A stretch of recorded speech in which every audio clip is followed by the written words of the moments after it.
Hello friends, तो कैसे आप सब फ्रेंड्स। मेरा नाम ऋतिक सिंह है और आज हम लोग देखेंगे कि बैंकों के हेडक्वार्टर्स को कैसे याद किया जाए। क्योंकि हम लोग बैंकों के हेडक्वार्टर्स याद तो कर लेते हैं लेकिन कुछ समय बाद उसको भूल जाते हैं। और आज कोई ऐसा एग्जाम नहीं है जिसमें बैंकों के हेडक्वार्टर्स से एक या दो क्वेश्चन न पूछा जाए। एक क्वेश्चन तो नेसेसरी है, आता ही है। तो फ्रेंड्स, हम लोग आज देखेंगे कुछ ऐसे ट्रिक, क्योंकि हम सभी जानते हैं जो कुछ हम लोग प्रैक्टिकली रूप से पढ़ते हैं या फिर किसी प्रैक्टिकल रूप से उसको याद करते हैं तो हम लोग को याद हो जाता है और काफ़ी लंबे समय तक याद रहता है। लेकिन यदि हम उसको अच्छे तरीके से पढ़ लें तो उसको हम कभी भूल ही नहीं सकते। तो आज हम इसी तरह से पढ़ेंगे कि बैंकों के हेडक्वार्टर्स को कैसे याद करें, क्या ट्रिक है। तो चलिए शुरू करते हैं फ्रेंड्स। पहले पॉइंट हम देखते हैं कि ए नंबर, यदि किसी बैंक के नाम में बैंक ऑफ इंडिया, क्या यदि किसी बैंक के नाम में बैंक ऑफ इंडिया आता है तो उसका मुख्यालय मुंबई होता है। कहाँ होता है फ्रेंड्स? मुंबई होता है। एक बार फिर से आप देखिए, यदि किसी बैंक के नाम में बैंक ऑफ इंडिया आता है तो उसका मुख्यालय कहाँ होता है? उसका मुख्यालय मुंबई में होता है। लेकिन एक बैंक को छोड़कर फ्रेंड्स, एक होता है United bank of India. United bank of India को छोड़कर बाकी जितने भी बैंकों के नेम में यदि बैंक ऑफ इंडिया शब्द का यूज हो रहा है तो उनका मुख्यालय मुंबई होगा। जैसे हम लोग देखते हैं स्टेट बैंक ऑफ इंडिया, इसका मुख्यालय कहाँ है? मुंबई में है। उसके बाद सेंट्रल बैंक ऑफ इंडिया, इसका मुख्यालय मुंबई में है। देखिए, जो भी बैंक है उनके बैंक के नेम में बैंक ऑफ इंडिया शब्द यूज हो रहा है, तो इसलिए इनका मुख्यालय कहाँ पर है? मुंबई में है। उसके बाद industrial development bank of India, इसका भी मुख्यालय मुंबई में है, जिसको हम लोग कहते हैं IDBI। दोस्तों, इसका फुल फॉर्म कई बार हमारे एग्जाम में पूछता है, इसलिए हम इसको भी देखते चलेंगे। अगला पॉइंट है यूनियन बैंक ऑफ इंडिया, इसका मुख्यालय कहाँ है? मुंबई में है। उसके बाद देखते हैं security and exchange board of India, जिसको हम लोग बोलते हैं सेबी। क्या बोलते हैं? सेबी, SEBI। कई बार एग्जाम में ये पूछ चुका है फुल फॉर्म के तौर पर, और बैंक इसके हेडक्वार्टर्स भी कई बार एग्जाम में आ चुके हैं, इसलिए ये एग्जाम के पॉइंट ऑफ व्यू से बेहद ही जरूरी है। आप इसके फुल फॉर्म को भी देख लीजिएगा। बाकी इसमें भी देखिए बैंक ऑफ इंडिया शब्द का यूज हो रहा है, तो इसलिए इसका भी मुख्यालय मुंबई होगा। आगे देखते हैं reserve bank of India. Reserve bank of India, इसके भी नाम में बैंक ऑफ इंडिया शब्द यूज हो रहा है, तो इसका भी मुख्यालय मुंबई होगा। और देना बैंक फ्रेंड्स एक है, इसका भी मुख्यालय मुंबई में ही होता है, लेकिन इसके नाम में बैंक ऑफ इंडिया शब्द नहीं आ रहा है, लेकिन मुंबई हेडक्वार्टर्स होने के नाते इसको भी हम लोग देखते चल रहे हैं। तो हम लोग बैंक ऑफ इंडिया से मिलते जुलते कुल मिला के 7 क्वेश्चन को सॉल्व किए हैं कि इसका मुख्यालय मुंबई होगा। आगे देखते हैं क्या है। आगे है, यदि किसी बैंक के नाम में पंजाब या फिर महिला, क्या फ्रेंड्स? या तो पंजाब आएगा या तो महिला आएगा, तो उसका मुख्यालय दिल्ली होगा। कहाँ होगा? दिल्ली।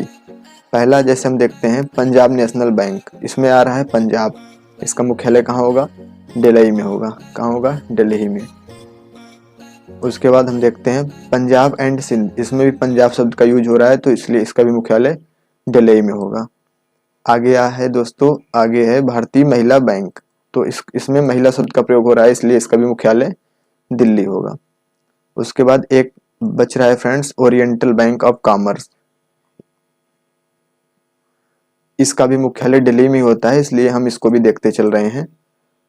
आगे देखते हैं सी नंबर, यदि किसी बैंक के नाम में यूनाइटेड, क्या फ्रेंड्स? यूनाइटेड। यदि किसी बैंक के नाम में यूनाइटेड शब्द का यूज होगा तो उसका मुख्यालय हमेशा से ही कोलकाता होगा। कहाँ होगा फ्रेंड्स? कोलकाता होगा।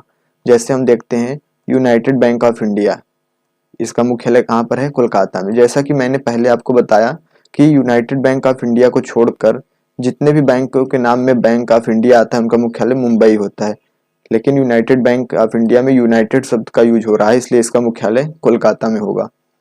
आगे देखते हैं यूनाइटेड कमर्शियल बैंक, इसमें भी फ्रेंड्स जो है यूनाइटेड शब्द का यूज हो रहा है, इसलिए इसका मुख्यालय कोलकाता में होगा। और 2 बैंक हैं फ्रेंड्स जिनका मुख्यालय कोलकाता में है, उसको भी हम देख लेते हैं। एक है दोस्तों UCO, यूको बैंक इसको बोलते हैं, इसका भी मुख्यालय कोलकाता में है। उसके बाद इलाहाबाद बैंक, इसका भी मुख्यालय कोलकाता में है। ये सभी फ्रेंड्स वेरी इंपॉर्टेंट हैं क्योंकि यह कभी न कभी एग्जाम में पूछ चुके हैं, इसलिए मैं इसको डिस्कस कर रहा हूँ आप लोगों के साथ। और वैसे देखा जाए तो बैंकों के बहुत सारे हेडक्वार्टर्स बैंकों के नाम भी हैं, उनके हेडक्वार्टर्स भी हैं, लेकिन जो इम्पोर्टेंट है एग्जाम के लिए हम लोग उसको कवर करेंगे यहाँ पर। आगे देखते हैं, यदि किसी बैंक के नाम में इंडियन शब्द आता है, क्या फ्रेंड्स, इंडियन, यदि किसी बैंक के नाम में इंडियन शब्द आता है तो उसका मुख्यालय कहाँ होता है, चेन्नई होता है। कहाँ होता है, चेन्नई। जैसे इंडियन ओवरसीज बैंक, इसमें इंडियन शब्द आ रहा है, इसका मुख्यालय चेन्नई में। उसके बाद 17 नंबर इंडियन बैंक, तो फ्रेंड्स यदि किसी बैंक के नाम में इंडियन आएगा तो उसका मुख्यालय चेन्नई में होगा।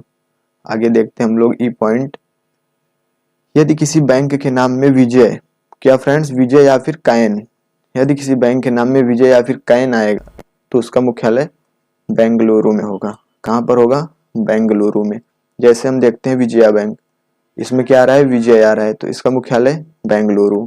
आगे हम लोग देखते हैं कैनरा बैंक, इसमें कैन शब्द आ रहा है, इसका मुख्यालय बेंगलुरु। फ्रेंड्स ये सब हम लोग को याद करने की ट्रिक है, हम लोग इस ट्रिक के माध्यम से याद करेंगे तो हम लोग को एग्जाम के लिए काफ़ी अच्छी प्रिपरेशन हो जाएगी और हम उसको एग्जाम में क्वेश्चन को अटेम्प्ट भी कर लेंगे। लेकिन यदि हम उसको याद करेंगे तो उसको भूल जाएंगे।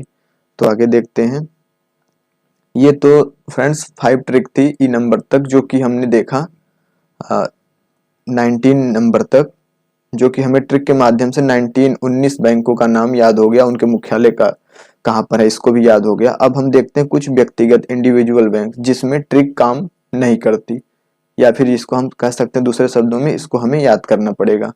तो इंडिविजुअल बैंक में हम देखते हैं आंध्रा बैंक, आंध्रा बैंक का मुख्यालय कहाँ पर है, हेडक्वार्टर्स हैदराबाद में। उसके बाद आता है बैंक ऑफ बड़ौदा, इसका बड़ौदा गुजरात, बड़ोदरा स्थान प्लेस का नाम है जो गुजरात में है, वहाँ पर इसका हेडक्वार्टर्स है। उसके बाद bank of Maharashtra, bank of Maharashtra जिसको हम बोलते हैं BOM, इसका मुख्यालय है पुणे महाराष्ट्र में। उसके बाद आता है कॉर्पोरेशन बैंक, कॉर्पोरेशन बैंक का मुख्यालय मैंगलुरु। कहाँ पर फ्रेंड्स, मैंगलुरु, कॉर्पोरेशन बैंक का मुख्यालय मैंगलुरु में है। उसके बाद 24 नंबर देखते हैं सिंडिकेट बैंक, इसका मुख्यालय मणिपाल। कहाँ पर फ्रेंड्स, मणिपाल। सिंडिकेट बैंक का मुख्यालय कहाँ पर है, मणिपाल में। उसके बाद 25 नंबर देखते हैं फेडरल बैंक, इसका मुख्यालय अलुवा केरला। कहाँ फ्रेंड्स, अलुवा एक प्लेस का नाम है जो कि केरला में है, फेडरल बैंक का हेडक्वार्टर्स अलुवा केरला में है। तो फ्रेंड्स कुल मिला के हमने अभी तक 25 बैंक एंड उनके हेडक्वार्टर्स को याद किए, जो कि वेरी इंपॉर्टेंट है हमारे एग्जाम के लिए।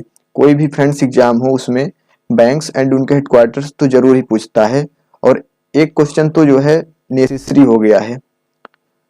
तो हम एक बार फिर से देख लेते हैं हम लोगों ने क्या क्या पढ़ा। हम लोगों ने कुल मिला के 5 ट्रिक पढ़ी थी। पहली ट्रिक थी, यदि किसी बैंक के नाम में बैंक ऑफ इंडिया आएगा तो उसका मुख्यालय मुंबई होगा, लेकिन एक बैंक को छोड़कर फ्रेंड्स, क्या कौन सा बैंक था वो, यूनाइटेड बैंक ऑफ इंडिया। दूसरी ट्रिक के बारे में बात करें तो पंजाब या महिला शब्द आता है, हमने देखा कि इसमें दिल्ली होगा इसका हेडक्वार्टर्स। उसके बाद C नंबर, यदि किसी बैंक में यूनाइटेड आएगा तो उसका मुख्यालय कोलकाता में होगा। कहाँ पर होगा, कोलकाता में। आगे देखते हैं हम लोग, यदि किसी बैंक के नाम में इंडियन आएगा तो उसका मुख्यालय चेन्नई होगा। कहाँ पर होगा, चेन्नई होगा। यदि किसी बैंक के नाम में विजय या फिर कैन शब्द आता है तो उसका मुख्यालय बेंगलुरु में होगा, जैसे कि विजया बैंक, केनरा बैंक। उसके बाद हम लोग देखते हैं कुछ इंडिविजुअल बैंक्स, इनको भी हम लोगों ने देख चुका।